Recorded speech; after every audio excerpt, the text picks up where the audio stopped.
Welcome to C S coding with C plus plus के साथ। आज का हमारा टॉपिक है multi level inheritance with parameters.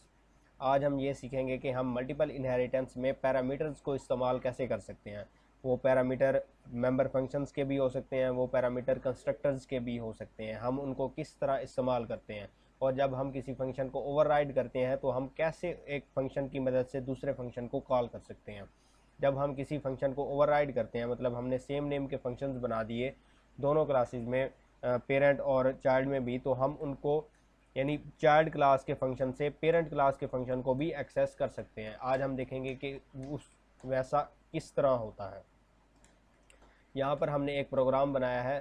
पहली क्लास हमने दी क्लास व्हीकल के नाम से। इसमें एक डाटा मेंबर लिया, उसको एक कंस्ट्रक्टर की मदद से एक्स से इनिशियलाइज कर दिया। एक्स कोई भी पैरामीटर है जिसको हम मेन फंक्शन से पास करेंगे, और एक व्हीकल की क्लास में हमने इसको कॉल करा लिया, या हम यहाँ पर दे देते हैं शो। एक शो फंक्शन में हमने इसको कॉल करा लिया। उसके बाद हमने दूसरी क्लास बनाई फोर व्हीलर के नाम से, और उसको इनहेरिट किया व्हीकल से। यानी ये एक पेरेंट क्लास होगी और ये उसकी ड्राइव क्लास होगी या चाइल्ड क्लास होगी। इसमें हमने क्या किया कि एक कंस्ट्रक्टर बनाया, उसमें दो पैरामीटर दिए। एक पैरामीटर जो है वो हम इसके डाटा मेंबर बी को इनिशियलाइज करने के लिए इस्तेमाल कर रहे हैं, और दूसरा पैरामीटर आप देख सकते हैं हमने व्हीकल एक्स लिखा है। यानी हम एक्स का जो पैरामीटर है वो व्हीकल कंस्ट्रक्टर में पास कर रहे हैं। व्हीकल कंस्ट्रक्टर क्या है? व्हीकल क्लास का कंस्ट्रक्टर। यानी यहाँ पर ये सेकंड क्लास में हम कॉलन लगा के जो कंस्ट्रक्टर का नाम और उसमें जो पैरामीटर हमने पास कराने हैं वो देंगे। तो ये जो जब ये कंस्ट्रक्टर कॉल होगा तो ये कंस्ट्रक्टर ऑटोमेटिकली कॉल हो जाएगा। यहाँ पर जैसे ही हम इस कंस्ट्रक्टर को कॉल करेंगे, ये एक पैरामीटर की वैल्यू, ये दो पैरामीटर एक्सेप्ट करेगा। एक पैरामीटर जो है वो बी को असाइन कर देगा, दूसरे पैरामीटर से व्हीकल क्लास के कंस्ट्रक्टर को कॉल कर लेगा और उसमें उसको पैरामीटर असाइन करेगा, जो पैरामीटर ए को असाइन हो जाएगा। उसके बाद हमने इसका भी एक मेंबर फंक्शन बनाया शो, जिसमें हम जो है वो इस फंक्शन को इस डाटा मेंबर को कॉल करा रहे हैं, और साथ ही हम क्या कर रहे हैं, व्हीकल क्लास में जो शो का फंक्शन है उसको भी कॉल करा रहे हैं। हमने आपको पहले बताया था, जब हम फंक्शन को ओवरराइड करते हैं यानी हमने सेम नेम के फंक्शन बना दिए, तो हम क्या करते हैं, क्लास का नाम, स्कोप रेजोल्यूशन ऑपरेटर और फंक्शन का नाम लिख के उस फंक्शन को कॉल करा लेते हैं। अब जब ये फंक्शन कॉल होगा तो ये ऑटोमेटिकली कॉल हो जाएगा और फिर ये बी को शो करा देगा। उसके बाद हम थर्ड क्लास में आए, उसको हमने इनहेरिट किया फोर व्हीलर के साथ। यानी जो पहले से ही ड्राइव क्लास थी उसको हमने इस कार क्लास का पेरेंट बना दिया। यानी कार जो है वो अब ग्रैंड चाइल्ड क्लास बन गई है, और इसमें जो है वो इन दोनों की एक्सेस होगी, इन दोनों क्लासेस की। इसमें हमने कंस्ट्रक्टर बनाया जिसमें तीन जो है वो पैरामीटर एक्सेप्ट कर रहा है।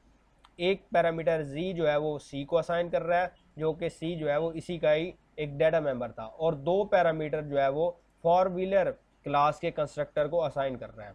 अब हम मेन क्या करेंगे कि ग्रैंड चाइल्ड क्लास के कंस्ट्रक्टर को कॉल करेंगे। ये कंस्ट्रक्टर जो है वो फोर व्हीलर के कंस्ट्रक्टर को कॉल करेगा, इसमें दो पैरामीटर पास करा के। उसके बाद ये जो है वो इस क्लास के कंस्ट्रक्टर को कॉल करेगा, व्हीकल क्लास के कंस्ट्रक्टर को एक पैरामीटर पास करा के करेगा। उसके बाद हम इस क्लास में भी सेम यही करेंगे कि शो फंक्शन कॉल कर लेंगे, फॉर व्हीलर क्लास का शो फंक्शन कॉल कर लेंगे। हम सिर्फ इस क्लास के शो फंक्शन को जो है वो कॉल करेंगे।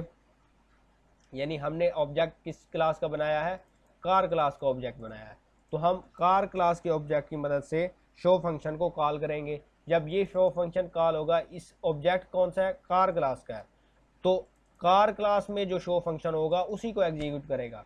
बाकियों में भी शो फंक्शंस हैं, लेकिन ऑब्जेक्ट क्या है, कार क्लास का है। हमने ओवरराइड कर दिया ना फंक्शन को, सेम नेम के फंक्शन बना दिए, तो उस क्लास का फंक्शन कॉल होगा जिस क्लास का हमने ऑब्जेक्ट बनाया है। तो जब ये फंक्शन इसको कॉल करेगा तो इस फंक्शन की पहली स्टेटमेंट क्या है कि फॉर व्हीलर क्लास के शो फंक्शन को कॉल करो। तो ये सीधा जाएगा फॉर व्हीलर क्लास में और उसमें देखेगा शो फंक्शन और इसको कॉल कराएगा। इसकी स्टेटमेंट एग्जीक्यूट जब करेगा तो इसकी पहली स्टेटमेंट है कि व्हीकल क्लास के शो फंक्शन को कॉल करो। तो जैसे ही व्हीकल क्लास में जाएगा, इसका शो फंक्शन जो है वो यहाँ पर ये statement a is equal to A की वैल्यू जो भी हम देंगे वो प्रिंट हो जाएगी। उसके बाद फिर से आएगा फोर व्हीलर क्लास में और इस शो फंक्शन की जो है वो दूसरी स्टेटमेंट एग्जीक्यूट करेगा। फिर आएगा जो है वो कार क्लास में और इसकी शो फंक्शन की आखिरी स्टेटमेंट एग्जीक्यूट करेगा। इसी तरह जब हम इसका ऑब्जेक्ट बनाएंगे और इसमें पैरामीटर पास करेंगे तो जैसे ही ऑब्जेक्ट बनेगा इसका कंस्ट्रक्टर कॉल हो जाएगा और इसमें 3 वैल्यूज़ आ जाएंगी। 3 पैरामीटर हमने असाइन किए वो इनको असाइन हो जाएंगे और ये क्या करेगा, जी की वैल्यू सी को देगा और y और x की वैल्यू इसमें पास करा देगा फॉर व्हीलर के फंक्शन में, फॉर व्हीलर के कंस्ट्रक्टर में। फॉर व्हीलर का कंस्ट्रक्टर क्या करेगा कि y की वैल्यू b को असाइन करेगा और x की वैल्यू जो है वो व्हीकल के कंस्ट्रक्टर में पास करा देगा और इसको कॉल करेगा। तो सबसे पहले कौन सा एग्जीक्यूट होगा, व्हीकल का कंस्ट्रक्टर, उसके बाद फिर ये कंस्ट्रक्टर एग्जीक्यूट होगा फोर व्हीलर का, उसके बाद फिर कार का कंस्ट्रक्टर कॉल होगा। चलें इसे एग्जीक्यूट करके देखते हैं।